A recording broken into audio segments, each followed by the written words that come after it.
Bonjour à tous et à toutes. Voilà, nous allons commencer, si vous êtes bien installés. Donc, moi, je suis Monia Latruitma, je suis psychologue de l'équipe Euthelmed.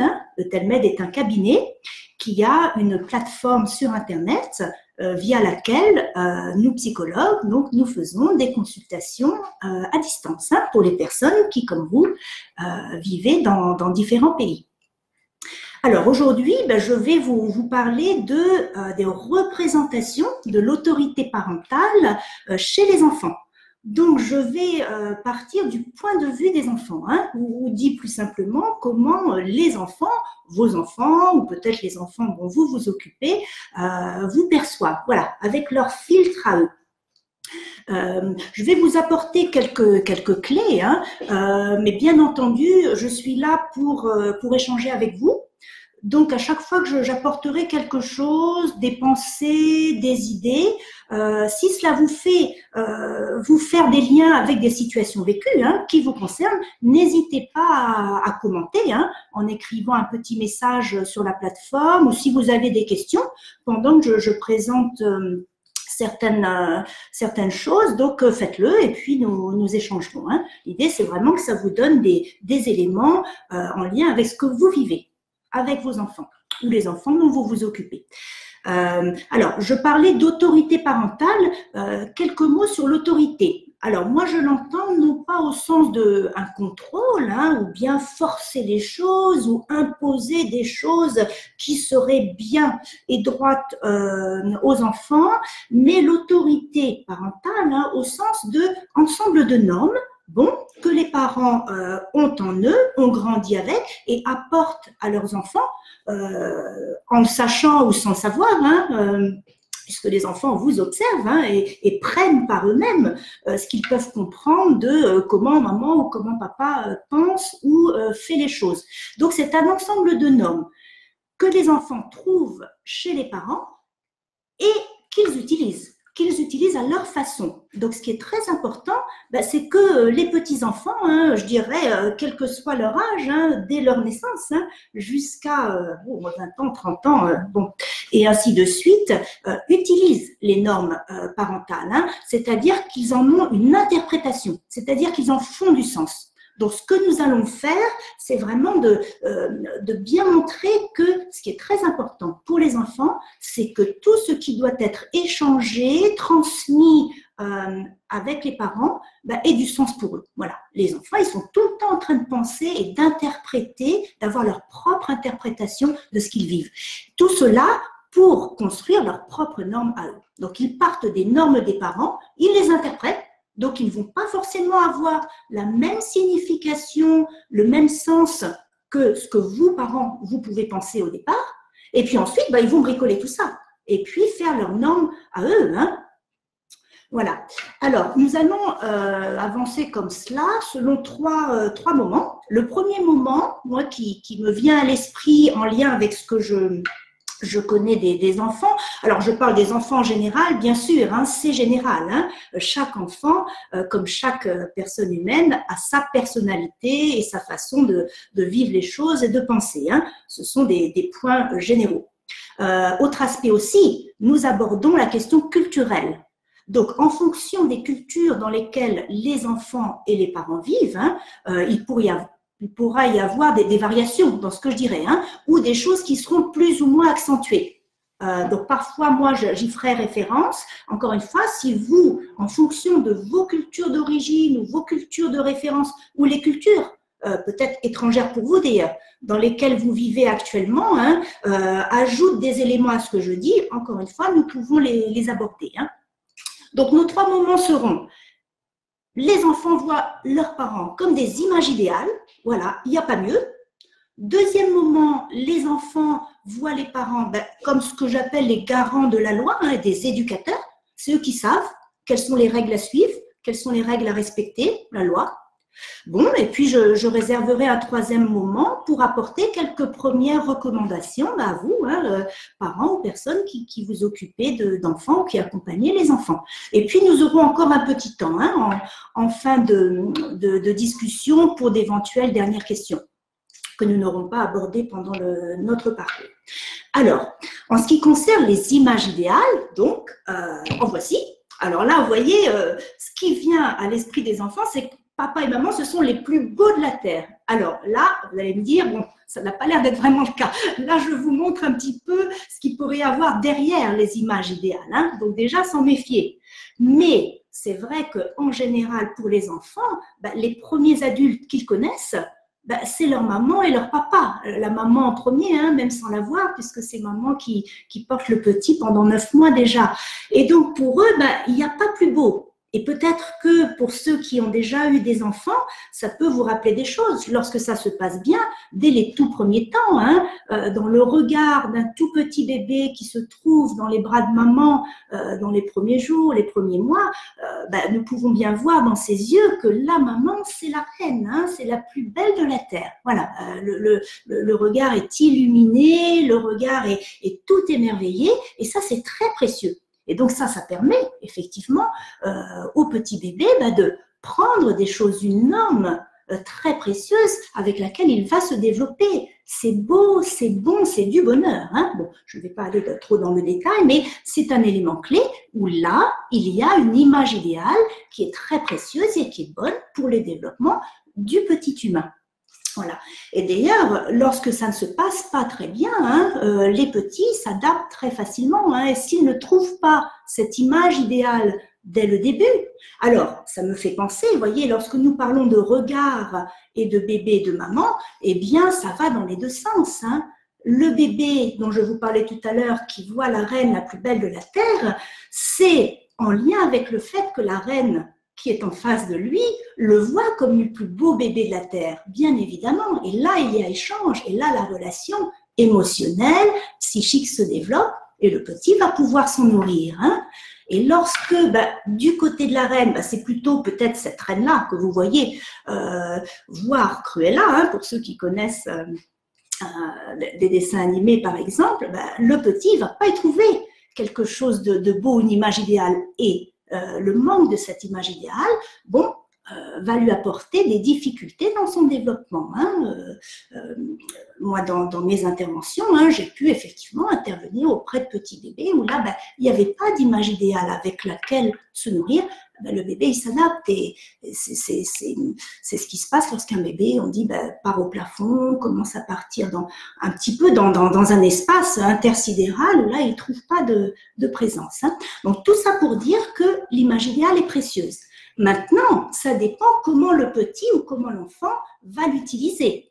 Et donc, c'est toute une question, je dirais, de degré et d'intensité d'utilisation. Hein. Alors, là, je vous parlais des tout premiers temps, c'est très précieux. Et d'ailleurs, il se passe la même chose avec le papa. Hein. En général, un peu plus tard, hein, en général, vers 8 mois, voilà. Et puis, ainsi de suite. Maintenant, lorsque l'enfant qui grandit et garde ses images idéales de façon, ce que j'appelle excessive, ça peut à ce moment-là être source de souffrance et de difficultés pour l'enfant. Tout simplement, ça peut être un petit enfant, je ne sais pas, une petite fille qui va garder de façon trop absolue cette image de maman est la plus belle de la terre et finalement se dire, je vous disais que les enfants pensent tout le temps, je ne serai jamais aussi belle que maman, c'est perdu d'avance. Et avoir toute une sorte un enchaînement de difficultés dans son rapport à son corps, dans son rapport à son image, et de ce fait, dans son développement psychologique. Ou bien un petit garçon qui va tellement admirer son père, et là, on peut parler dans les images idéales à la fois de ce sont les plus beaux les parents, mais aussi ce sont les plus capables, hein. Ça aussi, c'est l'idéal. Et on pense à un petit garçon qui voit son papa qui sait bricoler, qui sait tout faire, ou bien un papa qui a fait des études d'ingénieur brillantes et puis qui fait une très belle carrière. Et un petit garçon, s'il garde cette image-là et il s'y colle en disant « c'est comme ça qu'il faut que je sois », eh bien très vite, il peut, si c'est trop excessif, être entraîné dans des mouvements que nous pouvons qualifier d'inhibition, hein, où il se dit, ce sont des mots qui arrivent fréquemment, je ne serai jamais à la hauteur, et que l'on peut retrouver à tous les âges, même à l'âge adulte, bien sûr, où là, finalement, l'image idéale excessive, vécue de façon excessive par l'enfant, tout ça, ce que je vous raconte là, ce sont des processus internes, psychologiques aux enfants, peut leur devenir des freins, finalement, ou bien je ne serai jamais à la hauteur. Autre aspect, et là ça me fait penser aussi à une dimension culturelle par exemple, lorsque les images idéales sont trop prises de façon absolue et fixe, il peut y avoir aussi des phénomènes chez les enfants de reproduction à l'identique. Ah, maman est une très bonne musicienne, ou papa est un très bon musicien, il en fait sa carrière, c'est ça que je veux faire. Maman est médecin, je serai médecin, chirurgien comme elle. Copier-coller, voyez, où là, finalement, l'enfant colle à l'image idéale plutôt que de l'utiliser à distance comme référence, comme inspiration. Se dire, ah, maman est médecin.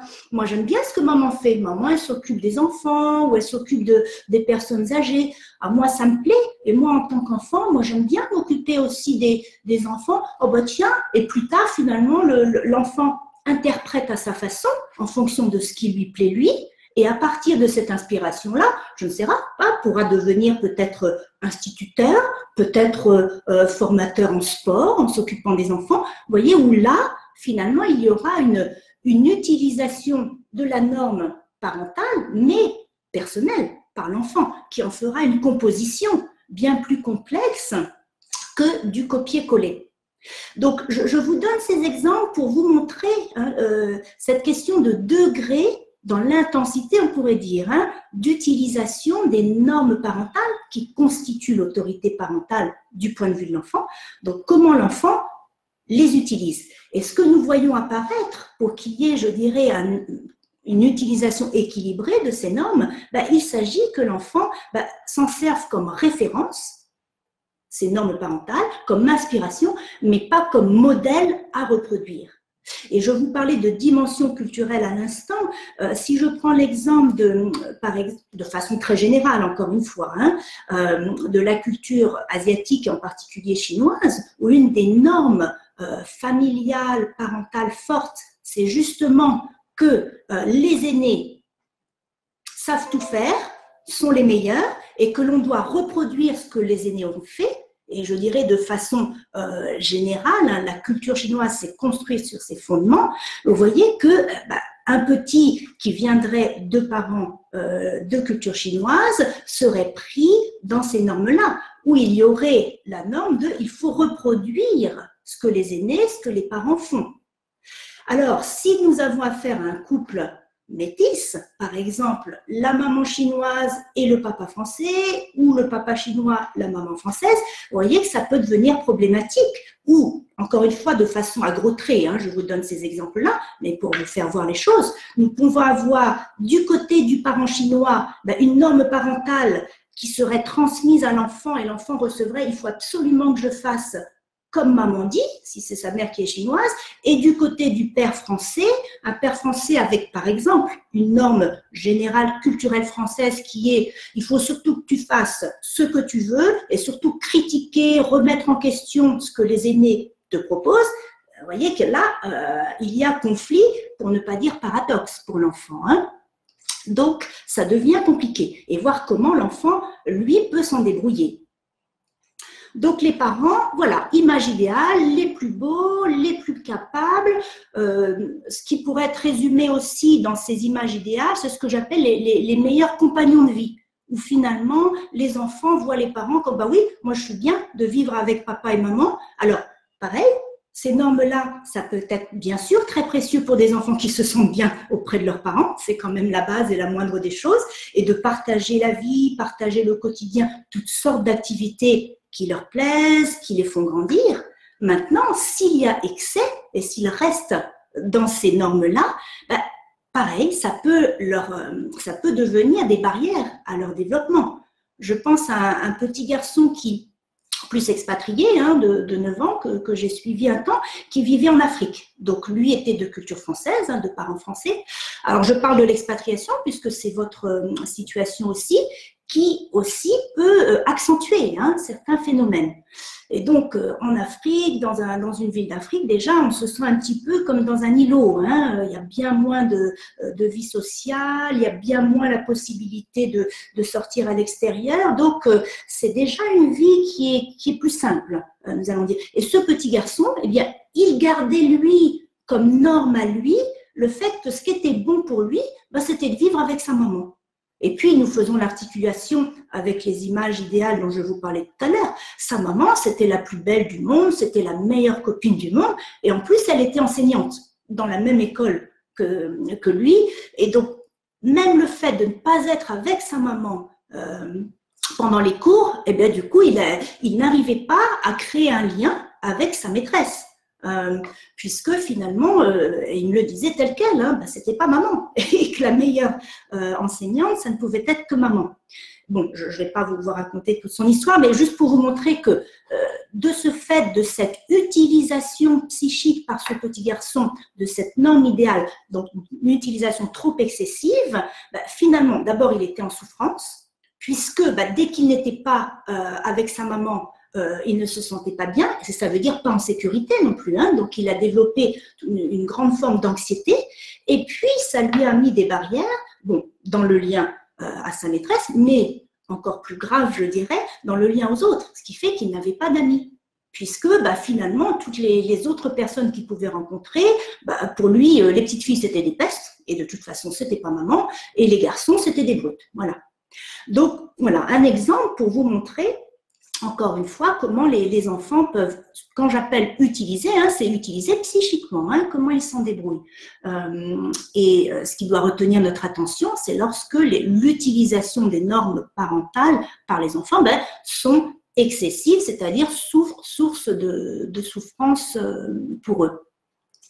Alors là, j'aborderai le deuxième moment que j'avais en tête au sujet des images d'autorité parentale chez les enfants, c'est ce que j'appelle, les enfants voient leurs parents aussi comme des éducateurs, hein, et bien plus comme des garants de la loi. Voilà, c'est eux qui savent, c'est eux qui connaissent la loi, c'est eux qui font appliquer la loi, et c'est eux, les parents, qui sont responsables, hein, des différentes situations dans lesquelles se retrouvent les enfants. Donc, vous voyez, encore une fois, je vous montre là l'image, je dirais, l'envers du décor. Hein. Pour les enfants, un papa, une maman, c'est eux qui savent ce qui doit être fait. Un petit garçon qui, parce que son petit copain ne fait pas ce qui lui plaît, tape sur son petit copain, bon, il va s'en référer aux parents pour savoir si finalement c'est comme ça qu'on fait lorsqu'on manifeste son mécontentement, ou peut-être qu'il y a une autre façon. Donc, ce sont les parents qui savent. Bon, le père que je vous montre là, peut-être qu'il lui dirait que c'est comme ça qu'il faut faire. Hein. Bon, voilà. Donc, la première référence à la loi, aux règles et aux règles du vivre ensemble, hein, pour les enfants, ce sont les parents. Donc, c'est une sacrée responsabilité. Hein. Maintenant, comment faire? C'est pas pour cela que les parents doivent devenir des dictateurs ou des geôliers ou des tortionnaires. Je pense à des geôliers parce que encore dernièrement, une adolescente que je reçois, donc justement pour les vacances de la Toussaint, bon, les parents se sont rendus compte qu'elle n'avait pas de très bonnes notes à l'école et donc interdit de sortie pour les vacances. Ah bien pour elle, ses parents devenaient des geôliers, d'autant plus que ça n'avait pas de sens. Elle ne comprenait pas le lien, d'ailleurs, entre mauvaise note et sortie. Et je vous disais que les enfants pensent, bien sûr, ce qu'elle me disait, et elle avait tout à fait raison, elle dit, moi, le fait de voir mes amis, de pouvoir sortir, ça me fait du bien, ça me rend heureux, ça me motive, et si je me sens bien, j'ai envie, de me pencher sur mes cahiers pour faire mes devoirs et puis essayer de bien faire à l'école. Vous voyez ? Alors que si je suis assignée à résidence, pour elle, ce qu'elle me disait, elle n'avait aucune envie de travailler et donc ce n'est pas comme ça qu'elle aurait de bonnes notes. Donc, pour les enfants, il faut qu'il y ait du sens. Et donc là, elle avait tout intérêt, bien sûr, à aller, c'est ce qu'elle a fait, hein, discuter avec ses parents, garants de la loi, du règlement de sortie ou pas sortie, mais discuter pour que ça fasse du sens pour elle et qu'elle s'en approprie et qu'elle puisse ensuite en faire quelque chose de ses propres normes à elle. En l'occurrence, les normes de comment est-ce qu'elle va réglementer finalement son temps de vacances de la Toussaint, par exemple. Hein. Voilà. Donc, la question des règles, c'est très importante. Je la reliais aussi à la responsabilité des parents sur les situations que vivent les enfants. Par exemple, pour les tout petits, il y a une responsabilité déjà que les enfants ne soient pas en danger. j'ai à l'esprit, je pense que beaucoup d'entre vous ont dû observer ce genre de choses, un tout petit bébé qui commence à explorer la maison, et il n'y a rien de plus rigolo que de mettre 2 doigts dans les trous des prises, par exemple. C'est très intéressant, c'est très dans l'exploration. Et là, en général, les parents courent après le petit bébé, hein, et puis ils lui disent non. Voilà, les premiers non, et en général, ça devient très sportif quand les tout petits commencent à explorer les espaces dans lesquels ils sont, hein, pour les parents, de courir après, de dire non aux prises, de dire non au chauffage, de dire non à la casserole qui bout, et ainsi de suite. Sauf que un non, et je viens de dire que c'est très sportif pour les parents, ben oui, une fois que les parents ont le dos tourné, le petit va recommencer exactement la même chose parce que ça l'intéresse toujours, et surtout parce que le non, la règle, la loi, cette nouvelle loi qui vient d'être éditée du non, pas les doigts dans la prise, n'a aucun sens. Donc, vous voyez, d'où l'importance, eh bien, qu'il puisse en trouver du sens. Alors, vous allez dire comment? Parce qu'on va lui faire un grand discours sur le fonctionnement du courant électrique. Bon, peut-être pas. Encore une fois, il s'agit, hein, pour bien communiquer, de communiquer toujours, hein, dans la langue et au niveau des personnes avec qui nous parlons. Donc, un bébé, qu'est-ce qui peut avoir du sens? Ça peut être, par exemple, pour les parents, ce qui les intéresse, c'est pas de mettre des doigts dans la prise, mais là, il y a des Legos où il y a aussi finalement une forme oblongue avec une forme creuse, on emboîte, et pour maman ou papa, c'est très intéressant. Et il a envie de partager ça, papa ou maman, elle a envie de partager ça avec le petit et d'attirer son attention, finalement, vers ce jeu-là, bien plus que le jeu de la prise. Alors, on peut en rajouter en disant la prise, maman n'aime pas ou papa n'aime pas. En revanche, jouer avec les Legos ou jouer avec des plots dans toujours de l'exploration, ce qu'est en train de faire le petit, avec des formes creuses, des formes pleines. Vous voyez, c'est une façon de dévier finalement le chemin et l'intérêt du petit avec du sens, puisque papa et maman, ils ont comme norme que la prise, ça ne les intéresse pas. Le petit va en comprendre quelque chose et il va bien comprendre et ressentir que jouer avec les plots, les Legos, il y a un vif intérêt, il y a de la joie chez papa et maman. Et ça, ce sont des normes parentales aussi, dont le petit va s'inspirer. Et puis après, peut-être qu'il continuera, hein, parce que les petits sont très inventifs. À partir d'un premier Lego, il va aller vers un deuxième, et puis il va aller dans tout son panier à jouer, et puis il ne sera plus en danger en train de mettre les 2 doigts dans la prise. Et surtout, il aura finalement à sa façon interprété cette règle de vie finalement dans la maison, qui est que, eh bien, on ne met pas les 2 doigts dans la prise, mais on joue avec les Legos. Vous voyez, à chaque fois, c'est vraiment cette question de faire du sens, de permettre aux petits de comprendre ce qu'ils vivent, jusqu'au bout, hein, de différentes règles de vie, même celles qui concernent les mises en danger ou les non mises en danger, justement de l'enfant. Alors, les garants des règles, à quoi je pourrais penser? Un autre exemple, oui, il y a quelque temps, j'ai reçu un petit garçon, et là, de 2 parents de cultures différentes, hein, le papa français, la maman italienne. Alors, je ne suis pas en train de faire des caricatures ou de mettre les gens dans des boîtes, hein. Bien sûr, il y a toujours la personnalité des différentes personnes, avec ensuite des dimensions culturelles qui peuvent influencer une personne sur sa façon de faire et par exemple d'élever son enfant. Bon, là, ce qui se passait, hein, pour vous le dire très rapidement à grands traits, donc le papa français, bon, avec sa personnalité et puis peut-être sa dimension culturelle française d'une référence à la loi, au règlement, bon, souhaitait imposer, voilà, des règles de vie aux petits et par exemple, de ne pas être dans l'agitation en permanence. La maman, elle, et puis elle avait ce style italien qui était de plutôt laisser le petit s'exprimer autant qu'il le pouvait. Et un jour, donc ces 2 parents viennent avec leur petit garçon de 2 ans et viennent me dire, ils arrivent les traits cernés, tirés, très fatigués. Écoutez, on vient faire quelque chose, on n'en peut plus. Voilà, j'ai accueilli en fait 2 parents épuisés par un tout petit garçon que j'appellerai Paolo là, qui est un nom d'emprunt pour vous en parler, hein, un petit Paolo tout petit qui était une boule d'énergie, comme les petits peuvent en avoir en réserve, hein.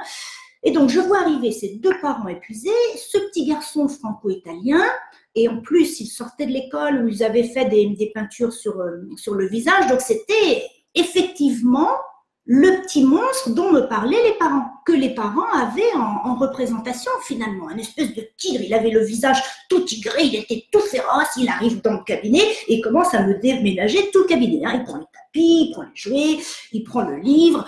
Et moi, je n'arrivais qu'à, et j'étais toujours en retard, essayer de commenter ce qu'il faisait, mais ce qui était déjà fait. Il fallait lui dire, oui, ce livre est pour toi, mais il l'avait déjà mis aux quatre coins de la pièce. Bon, toute cette énergie-là.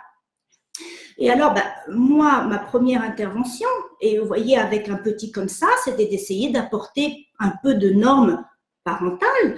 Et là, je reprends cette question de règles, de règlements, de limites. Déjà, qu'il puisse rester dans le cabinet, puisqu'au bout d'un moment, il avait tellement d'énergie que lui, sa première idée, son premier élan, c'était d'ouvrir la porte et de sortir.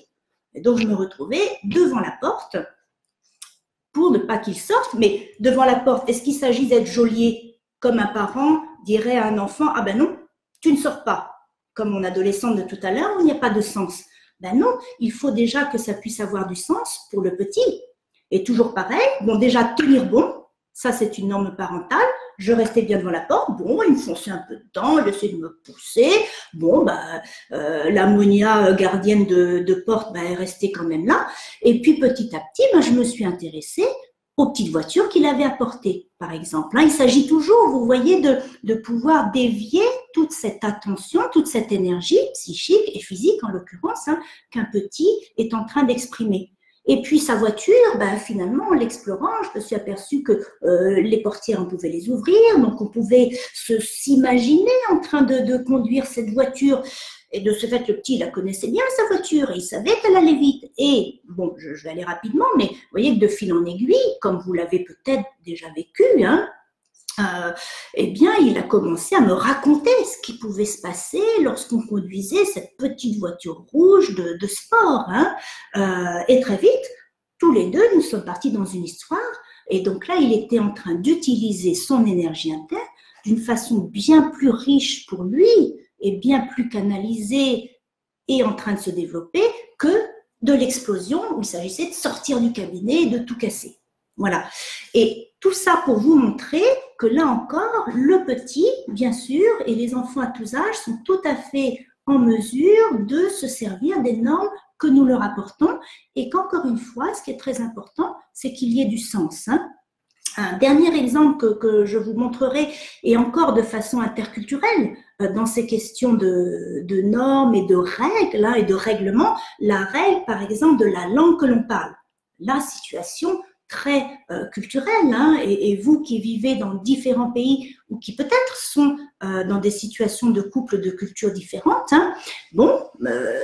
j'ai été amenée à recevoir par exemple un petit garçon qui était d'une maman chinoise, d'un papa français, ou bien je pense aussi à un autre petit garçon qui était de deux parents chinois, mais la famille vivait en France. Bon, dans le premier exemple, par exemple, la maman parle chinois, le papa parle français, le petit garçon, il aime aussi bien la maman que le papa.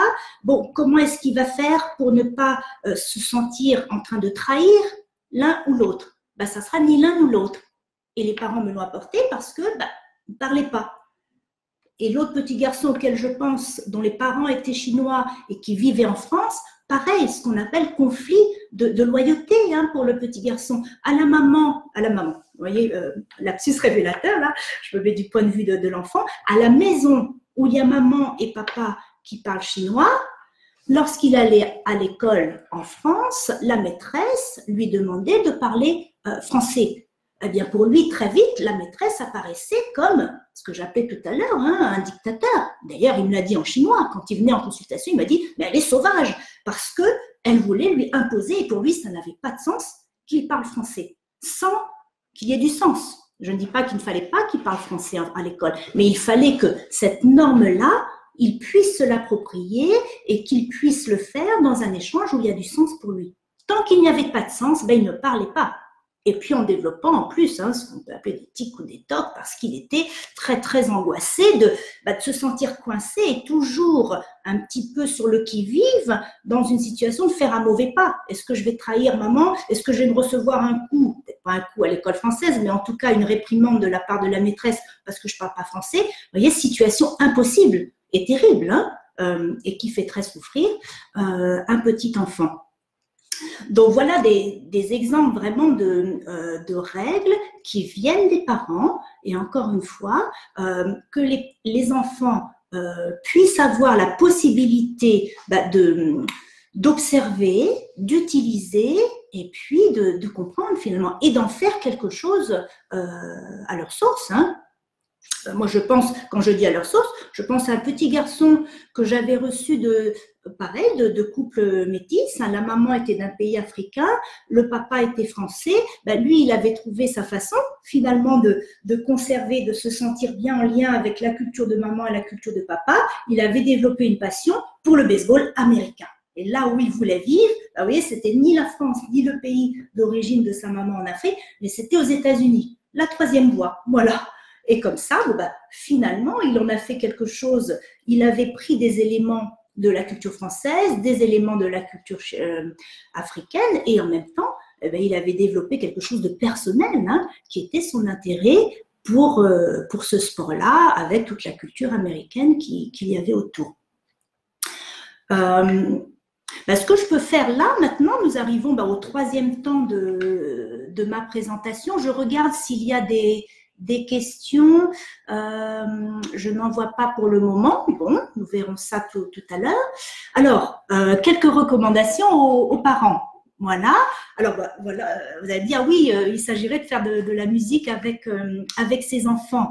Alors, oui, je dirais que finalement, recommandations aux parents, à la lumière de ce que nous avons vu, il s'agirait d'être ni finalement coincé soi-même dans des images idéales, hein, de tout savoir, d'être les meilleurs, ou ni coincé dans finalement un poste de maître absolu, hein, les éducateurs qui ont des règles qu'ils imposent, un point c'est tout, par la force. Encore une fois, à ce moment-là, en confondant finalement autorité et puis violence, hein.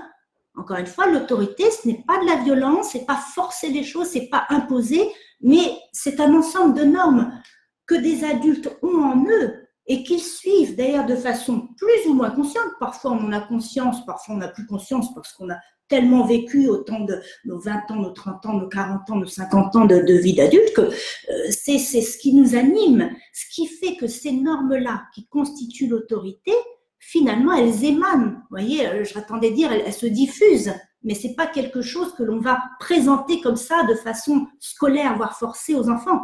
Encore une fois, faisons confiance aux enfants, hein. Je suppose que vous l'observez chaque jour, hein, les enfants eux-mêmes pensent toujours, font du sens de tout ce qu'ils vivent, et eux, ils s'en inspirent de ce qu'ils observent et de ce qu'ils comprennent à leur façon, de la façon de vivre, la façon de suivre des règles et des références idéales de leurs parents, hein. Maintenant, puisque notre thème aujourd'hui, c'est vraiment comment les enfants vous perçoivent, ma première recommandation, c'est déjà d'avoir conscience finalement que vos enfants vous observent et ont, eux, une représentation de vous qui n'est bien sûr pas la même que ce que vous pensez de vous-même ou la façon dont vous voyez. Eux, ils vous voient, on pourrait dire, avec un filtre, hein, leur filtre à eux. Alors, ils peuvent vous voir comme le très beau roi d'un très beau pays ou la très belle reine, ou ils peuvent vous voir aussi comme un parrain, hein, je vous ai apporté cette image tout à l'heure, ou bien comme des parents très bancals, hein, qui était la première image tout à l'heure. En général, ça arrive à l'adolescence, hein. Les petits, ils voient d'abord comme des très belles reines et des très beaux rois, puis à l'adolescence, finalement, ils réalisent que les parents, bien sûr, ne sont pas des images idéales, et tant mieux, les parents sont humains. Donc, première recommandation, ayez conscience que les enfants vous voient à leur manière. Et puis ensuite, bien évidemment, une fois que vous en avez conscience, si vous repérez que vos enfants, hein, ou les enfants qui y a à côté de vous, dont vous vous occupez, finalement, ont des représentations de leurs parents, des représentations de vous qui sont ce que j'appelle excessives, c'est-à-dire des représentations qui les font souffrir, hein. Comme par exemple l'enfant, et j'en vois beaucoup, qui ont comme représentation que le parent éducateur, il veut toujours les meilleures notes. voyez, ce que j'appelle le maître absolu, un peu dictateur. Si vous repérez chez un de vos enfants qu'il a cette représentation de vous, voyez, là, ma recommandation, bon, c'est déjà de le repérer, de l'observer, et puis ensuite, d'aider votre enfant à assouplir cette représentation. Parce que ce qui se passe, c'est que ces représentations sont source de souffrance. Pour vous donner un exemple parmi d'autres, parce que malheureusement, il y en a beaucoup. Beaucoup d'enfants sont de vraiment de bonne volonté, puisqu'ils sont très en lien affectif avec leurs parents. Lorsqu'ils sont pris dans ces représentations qu'ils se sont construites, d'un parent qui veut absolument les meilleures notes, que c'est jamais assez, ils sont pris dans des mouvements d'angoisse et d'anxiété, de sentiments de culpabilité dès qu'ils n'ont pas une note suffisamment bonne, très forte en eux, qui les font beaucoup souffrir. Et ça peut aller loin, c'est comme ça qu'on voit, enfin c'est comme ça. Il y a des situations qui peuvent être très graves, comme des adolescents. Alors, il y a toutes sortes de facteurs, là, je vous donne des exemples très simples, mais qui peuvent en arriver à se faire du mal à eux, se punir eux-mêmes, tellement ils sentent qu'ils sont nuls, qu'ils n'ont pas eu, je ne sais pas, 18 ou 19, parce qu'ils n'ont eu que 12 en notes. Et la question des notes et des évaluations est très aiguë actuellement, dans le contexte actuel. Donc, c'est vraiment une question importante. Maintenant, ce qui me vient à l'esprit, c'est que pour certains parents, effectivement, peut-être que leurs enfants aient les meilleures notes possibles au 18 ou 19, c'est une norme très forte. Et là, j'en arrive je dirais, à mon troisième ensemble de recommandations aux parents. À ce moment-là, je recommanderais aux parents de se poser la question à eux-mêmes, qu'est-ce qui fait que pour eux, avoir 18 ou 19, c'est si important? Et de faire la part des choses entre ce qui concerne les parents dans des problématiques et des questions personnelles et ce qui concerne leur enfant. Puisque finalement, peut-être que pour un parent, pour une mère ou pour un père qui insisterait pour que leur enfant ait 18, ça les ramène à quelque chose de leur façon dont ils ont grandi, mais que finalement leur enfant, qu'il n'ait que 16, 14 ou 12 de moyenne, là où il en est dans son école, peut-être que ça lui conviendrait tout aussi bien et qu'il en serait heureux. Je pense à un adolescent que j'ai reçu pas longtemps, puisque finalement il était assez en bonne santé, mais il est venu un petit peu invité fortement, on va dire, ou poussé par sa maman, parce que sa maman s'inquiétait justement qu'il n'ait que 10 de moyenne en terminale scientifique, alors que, et je dis le programme, parce que c'était finalement pas son envie à lui, le programme familial, c'était qu'il fasse une classe préparatoire après le lycée. Le papa, lui, il était plutôt détendu sur cette histoire-là, même si lui, il servait un petit peu de référence idéale, puisque c'était un ingénieur, il était une carrière, tout était très bien. Mais il était plutôt détendu. D'ailleurs, il n'était pas venu accompagner son fils à mon cabinet. Mais pour la maman, elle était très, très anxieuse que son fils, en début d'année, n'ait que 10 de moyenne, en se disant « ça ne sera jamais suffisant pour qu'il ait un dossier qui lui permette d'entrer en classe préparatoire ». Moi, en consultation, donc j'ai reçu le jeune homme qui, lui, m'a bien présenté que, en fait, 10, ça lui convenait, qu'il n'avait pas envie. Alors, c'est quelque chose qu'il avait du mal encore à assumer, que nous avons travaillé, mais que finalement, ce n'était pas du tout son projet, son désir, son envie profonde de faire une classe préparatoire, mais que lui, il avait très envie d'aller à l'université. Et puis ensuite, effectivement, qu'il ne travaillait pas beaucoup en classe et aux examens, parce que il ne partageait pas la façon de faire de la pédagogie de ses professeurs, mais qu'en revanche, c'était quelqu'un de très érudit et de très cultivé, et qu'il avait sa façon à lui de se cultiver, et qu'il lisait beaucoup, et qu'il préférait apprendre dans des livres qu'il avait choisis, à la bibliothèque, dans des librairies, plutôt que les livres, les manuels scolaires imposés. Et donc, il faisait le strict minimum à l'école, 10 de moyenne, et que ça suffirait bien pour avoir son bac et pour aller à l'université. Et en travaillant avec lui, je me suis rendu compte que ça lui convenait et qu'il en était très heureux. Maintenant, ce qui le rendait malheureux, c'est que sa maman était anxieuse et angoissée. Et finalement, nous sommes aboutis à une des conclusions, c'était que, il fallait donner la possibilité à la maman qu'elle puisse travailler ses angoisses personnel face à cette question de la classe préparatoire et puis des notes de Sophis. Voilà, juste pour vous donner un exemple que, effectivement, ce qui est très important, encore une fois, c'est de bien prendre en compte les normes des enfants, quel que soit leur âge, que les enfants pensent, ont leur théorie, développent du sens à leur niveau, s'inspirent des normes parentales et du point de vue des parents, que lorsqu'il y a quelque chose qui coince, s'orienter vers soi en tant qu'adulte et puis ce que j'appelle soigner finalement son développement personnel, se poser des questions et puis faire la part des choses entre ce qui concerne soi-même et ce qui concerne véritablement le parcours et le bien-être des enfants. Voilà, parfois c'est un peu mélangé, ce qui est tout à fait naturel, ça fait partie de la vie humaine, je dirais. Maintenant, lorsque l'on en a conscience, ça permet de clarifier les choses. Écoutez, moi pour le moment, j'ai un petit peu dit ce que j'avais en tête. Je vais voir si d'autres exemples me viennent à l'esprit. Mais peut-être que vous avez des situations vécues qui vous viennent à l'esprit. Est-ce que certains d'entre vous sont dans des familles multiculturelles, par exemple? Parce que je ne sais pas où vous habitez. Vous êtes peut-être très dispersés entre l'Asie, l'Europe, les Amériques. Ou bien est-ce que certains d'entre vous vivent en Asie, par exemple? Est-ce qu'il y en a? Pas forcément? Ou en Amérique du Sud? Oui, lorsque je vous parle, parce que je ne vous vois pas, mais ce que je peux voir, moi, ce sont, voilà, vos écrits. Donc, n'hésitez pas à écrire. Bonjour, donc bonjour Jihan, qui nous dit, donc je me permets de lire votre question, de partager avec les autres participantes. Donc, je suis d'origine philippine et je suis arrivée en France à l'âge de 3 ans. Voilà. Donc ça, vous voyez, c'est très intéressant puisque, et comme vous le dites, d'origine philippine, donc vous arriviez déjà, et j'ai beaucoup de mal à m'adapter car mes parents portaient la culture philippine en eux. Exactement.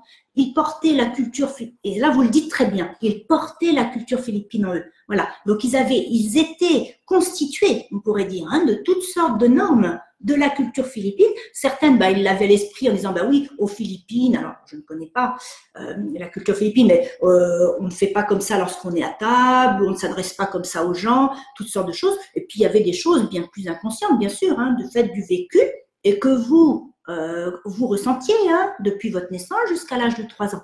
Et arrivé à 3 ans, vous vous êtes retrouvé donc dans la société française, et en particulier à l'école, où là, c'était des normes très différentes. Est-ce que vous auriez... Alors, j'ai maintenant 2 filles avec un homme d'origine philippine, oui, et lui qui a grandi là-bas. J'ai donc 3 enfants à éduquer. Et oui, bien sûr, exactement. Ça, c'est très riche et très complexe en même temps. Parce que, comme vous dites, vous avez 3 enfants, donc cet homme d'origine philippine, finalement, est lui-même porteur de toutes les normes de Philippines. Alors, moi, je connais, donc, oui, je ne vous l'ai peut-être pas dit, mais moi, je suis de culture chinoise et française, de ces 2 cultures d'origine. Donc, je connais plus la culture chinoise. La culture philippine est proche par certains aspects, je suppose. Voilà, vous portez les 2 cultures, et donc les 2 valeurs. Alors, parfois, il peut y avoir des contradictions, dans la façon de faire. Et pour les enfants, la question des règles reste importante. Alors, j'ai une autre dame, Marie-Adeline, vivant en Espagne, maman française, oui, qui est une enfant d'expatriés, papa espagnol. J'ai des difficultés à identifier ma propre culture. Oui, quelle culture puis-je apporter à mon fils? Aussi, nous parlons chacun notre langue maternelle, oui, mais en anglais entre nous, et nous avons peur d'isoler notre petit. Oui, alors ça, c'est très intéressant. Et déjà, vous mettez en lumière une question. Effectivement, parce que chacun parle sa langue maternelle avec son petit, c'est tout à fait juste, et c'est vrai que pour les petits, ça leur permet, voilà, de prendre des 2. En revanche, s'il se retrouve le seul à parler français et anglais, comme vous l'avez observé, il va se retrouver tout seul. Donc, ça pourrait être précieux effectivement, est-ce que, ah oui, mais après, est-ce que vous parlez un peu espagnol? Est-ce que votre mari parle un petit peu français? Parce qu'entre vous, vous parlez anglais, ça serait intéressant. Très bien. Alors, vous êtes tous les deux trilingues, donc il ne s'agit pas de vous interdire tous les deux de parler anglais, mais effectivement, ça serait précieux que vous puissiez aussi parler, vous, l'espagnol, votre mari, l'anglais, pour que le petit ne prenne pas comme norme en lui qu'il y a comme ça une séparation stricte, enfin, un mur de Berlin entre eux. C'est dans la langue dans laquelle nous nous sommes rencontrés. La langue anglaise et la langue dans laquelle vous vous êtes rencontrés, voilà. Alors ça, c'est intéressant ce que vous affinez, ce qui veut dire que si j'ai bien compris, si c'est la langue anglaise, ça veut dire que cette langue anglaise entre votre mari et vous, c'est la langue des parents tous les deux. Et c'est très bien. Je dirais presque que c'est un petit peu c'est la langue de l'intimité, la langue de la relation amoureuse.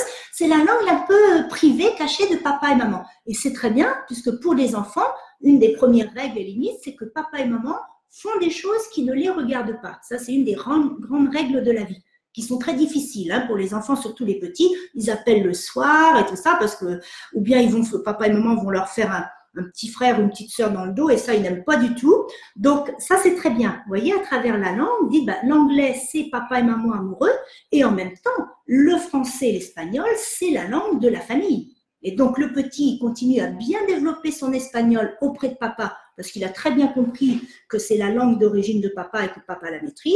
Il développe sa langue française auprès de maman, et en même temps, il sent bien que papa et maman aussi manient ces deux langues. Alors, pour Jeanne, nous, de notre expérience, nous parlons 3 langues, français, anglais et tagalog, oui, le philippin. Ainsi, nous avons habitué nos filles à au moins comprendre les 3 langues. Au moins, oui, au moins comprendre. Oui, c'est très précieux. Et vous voyez, c'est intéressant, puisque là, avec ces 3 langues, les filles ont ces normes à leur disposition, et puis c'est elles qui vont en faire une composition des outils, finalement, dans leur façon de penser et de s'exprimer, à elles, en fonction de ce qu'elles ressentent ensuite dans leur vie, de ce qui leur convient le mieux. Mais elles ont le choix. Jérôme, alors, dans les exemples que vous donnez, il semble que les enfants n'osent souvent pas se confier à leurs parents sur leurs difficultés, leurs ressentis. Comment faire pour faciliter la communication de l'enfant? Oui, ça c'est aussi une très bonne question. Mais vous voyez, alors là j'ai donné que ce sont des exemples limités, ceux qui me venaient à l'esprit, bien sûr. La communauté humaine est toujours très riche. Maintenant, donc certains enfants, bien sûr, en fonction des familles, de la façon dont les choses se passent, sont tout à fait à l'aise pour dire à leurs parents qui ne se sentent pas bien. Moi, récemment, j'ai eu une jeune adolescente qui a dit à leurs parents, moi, je veux voir une psychologue, trouvez-moi une psychologue. Voilà, donc c'était clair. Après, même sans aller voir un psychologue ou une psychologue, si vous sentez qu'un enfant, justement, n'ose pas dire les choses, peut-être que je parlais de fil tout à l'heure, peut-être que c'est un indice que l'enfant, il perçoit ses parents comme peut-être très idéaux, se dire moi je vais surtout pas les décevoir parce que ils sont tellement forts qu'ils veulent que moi je sois aussi très fort et que je sois parfait, et si j'ai des difficultés, je suis pas parfait, et de pas oser ça. Ou bien ils peuvent peut-être voir les parents comme des gens très durs et se dire moi j'ai pas envie de me faire disputer. Et donc, pour faciliter la communication, il s'agirait à ce moment-là, si vous avez, c'est en fonction de ce que vous observez, de ce que vous pouvez deviner un petit peu des représentations que l'enfant a de ses parents ou de vous, si cela vous concerne, de l'aider à assouplir cela. Si vous percevez que l'enfant n'ose pas parce qu'il a peur de se faire disputer, de communiquer en vous mettant davantage, non pas sur un piédestal d'un père fouettard, qui pourrait être ce que pense l'enfant, même si ce n'est pas ce que vous êtes, mais l'enfant, vous voyez, de son point de vue, parfois tout est très grossi. Ou pour vous donner un exemple, lorsqu'on s'imagine comment une fourmi voit un humain, vous voyez qu'un humain, c'est un monstre. Donc parfois, certains enfants peuvent avoir ce point de vue-là. Donc vous pouvez, à ce moment-là, vous mettre à son niveau et parler de façon plus détendue, en lui montrant aussi que papa n'est pas tout puissant non plus. Les images idéales, ça a ce défaut-là quand c'est trop absolu. Et donc, se mettre à son niveau, ça peut vouloir dire, si vous percevez une certaine difficulté. Je ne sais pas, par exemple, si c'est un enfant qui a peur d'aller nager. Quand vous êtes sur la plage, vous mettre à côté de lui et commencer à raconter. En parlant de vous, ça peut dire, c'est moi, quand j'étais petit, l'eau, je trouvais ça froid, puis ça bougeait beaucoup. C'est pas agréable, ça me faisait un peu peur. Hein. C'est tout à fait normal d'avoir peur. Hein. Moi, finalement, comme j'avais peur, j'ai trouvé que je pouvais jouer à autre chose. Enfin, vous voyez, pour à la fois ouvrir une voie de communication à l'enfant, montrer que le papa, il peut être aussi un copain qui lui parle, que le papa, il n'est pas tout puissant, mais qu'il peut avoir des peurs aussi. Puis finalement, que de ne pas avoir envie d'aller se baigner ou d'aller nager, c'est pas forcément mal. Mais pour décrisper, en fait, ce qui peut être en train de gêner, de bloquer l'enfant. En tout cas, bon, ça c'est juste un exemple pour vous donner quelque chose de général. Il s'agit, c'est pour ça que je vous avais apporté l'image des parents qui font de la musique de chambre avec leurs enfants. C'est finalement de se mettre au niveau des enfants, de ne pas être comme ça dans une hiérarchie qui serait de l'autoritarisme et finalement pas l'autorité dont je parlais, ensemble de normes. Et puis, de façon détendue, de pouvoir échanger petit à petit. Il ne s'agit pas de forcer l'enfant à parler, à son rythme à lui, d'être attentif au rythme de l'enfant. Parfois, passer du temps côte à côte sans rien se dire, ça peut être très bon déjà. Et puis, le laisser venir peu à peu. Bon, ça, ce sont des petits trucs, bien sûr. Ça supposerait quelque chose de bien plus complexe si c'était des grandes difficultés. Oui, si quand même, autre recommandation que je vous donnerais, parce que je vois à nouveau votre message où vous parlez du ressenti des enfants, c'est pareil, les ressentis, c'est très privé, c'est très intérieur, donc des enfants n'ont pas forcément, effectivement, il y a aussi leur part de secret, ça me fait le lien avec ce que dit Jeanne, c'est vrai, nous parlons, alors, je vais y revenir, mais déjà, vous me faites penser, Jeanne, à la question du secret, c'est bien sûr très précieux que les enfants ne disent pas tout de ce qu'ils ressentent aussi. Ils ont aussi leur intimité, leur jardin secret. Donc, il s'agit dans la communication, si vous sentez que votre enfant est un peu en souffrance, il ne s'agit pas de le forcer à exprimer ses ressentis, de le laisser venir, mais je dirais davantage de lui donner des conditions favorables qui vont pouvoir lui permettre d'exprimer certaines choses s'il le sent. Et les conditions favorables, c'est ce que je vous disais un petit peu rapidement tout à l'heure, ça peut être de s'asseoir à côté. Bon, il est en train de lire, peut-être de lire à côté, et puis vous dites un petit peu ce que vous lisez dans votre livre. Il ne s'agit pas forcément de « Ah, qu'est-ce qu'il y a dans ton livre ?» Vous voyez, ça peut être très invasif parfois. Mais « Ah, moi, je suis en train de lire ça. » Et de lui-même, l'enfant, s'il n'a pas envie, il ne vous dira pas ce qu'il est en train de lire. S'il en a envie par association, en fonction de ce que vous serez en train de lui dire du livre que vous lisez, il vous dira, moi, chez moi, ça se passe comme ça dans mon livre, et ainsi de suite. Respectez son espace à lui laisser le temps, son rythme à lui, mais vous, finalement, lui montrer un exemple. Certainement pas un modèle à reproduire, mais un exemple de, oui, comme je vous disais, moi, j'avais peur quand j'étais petit, tiens, moi, dans mon livre, il se passe ça. Pour petit à petit, qu'il y ait une envie, un intérêt de partage chez l'enfant. Et alors, Jeanne, vous dites, c'est vrai, nous parlons en anglais. Oui, la langue qu'elles maîtrisent le moins, vos filles, lorsque nous avons des choses à nous dire en anglais. Voilà, exactement. Donc ça rejoint ce que je disais à propos de la situation de Maria de Lille. Voilà, exactement. Que l'anglais, et là vous le dites, Jeanne, témoignage très intéressant, c'est devenu la langue secrète des parents. Voilà, c'est comme quand les parents se retirent dans leur chambre le soir. Voilà. Les enfants ne savent pas trop ce qu'ils font, ça ne leur plaît pas forcément, mais ça fait partie des règles très précieuses de vie entre les enfants et les parents. Et voyez que là aussi, ça apporte finalement les limites que les parents peuvent apporter aux enfants, qui se présentent parfois sous forme de règles, sont très rassurantes. Alors, je disais tout à l'heure, dans les petits exemples, c'est très précieux parce que faut pas qu'un enfant soit en danger. Lorsque on lui donne la limite de ne pas mettre ses deux doigts dans la prise ou de ne pas traverser la rue devant des voitures.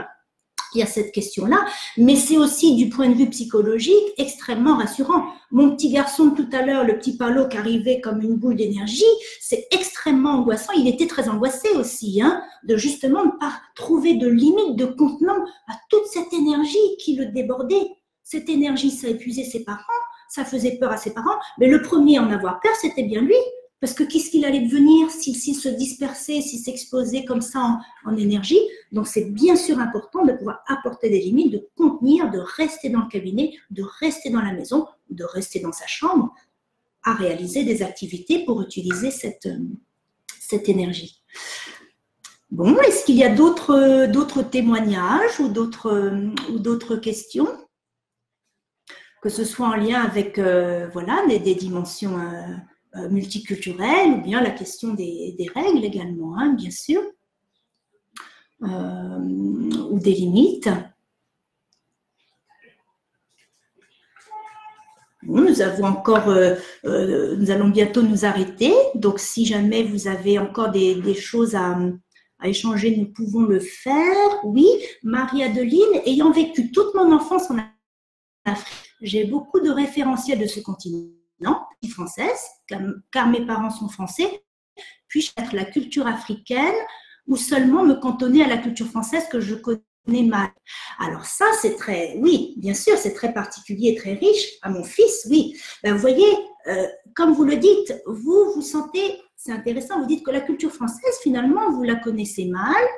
Non, seulement le cantonner à la culture, oui, c'est ça que vous connaissez mal, et que vous êtes porteuse, hein, vous voyez, de toutes sortes de normes, de façon de penser, de façon d'être au monde, de façon de voir les choses, de faire les choses, qui sont des normes africaines, donc qui vous sont naturelles. Donc, je dirais que pour vous, ben, de façon naturelle, laissez à partir de vos ressentis, de ce qui vous est naturel, là où vous êtes à l'aise finalement. Laissez-vous porter et laissez-vous agir en fonction des normes qui vous paraissent les plus proches pour vous. Et votre fils, lui, ben, il s'en servira.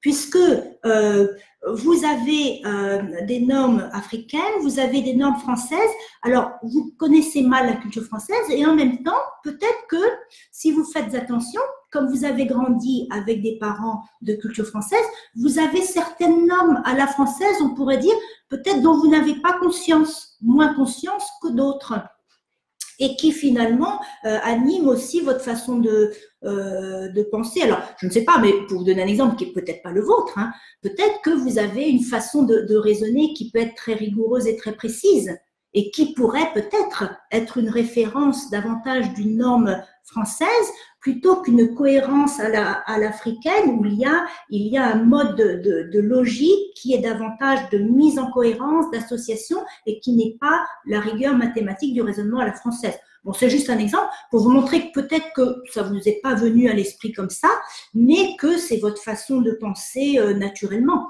Donc, laissez-vous faire, je dirais, puisqu'encore une fois, votre fils, lui, il vit auprès de vous, il vous observe sans forcément en avoir conscience, hein, et il peut s'inspirer de ce qu'il va comprendre chez vous. Ce qui veut dire que les enfants, vous voyez, vous leur transmettez des choses, mais ce n'est pas vous qui faites les choses de façon volontariste nécessairement. La transmission se fait aussi par le fait que les enfants prennent des choses.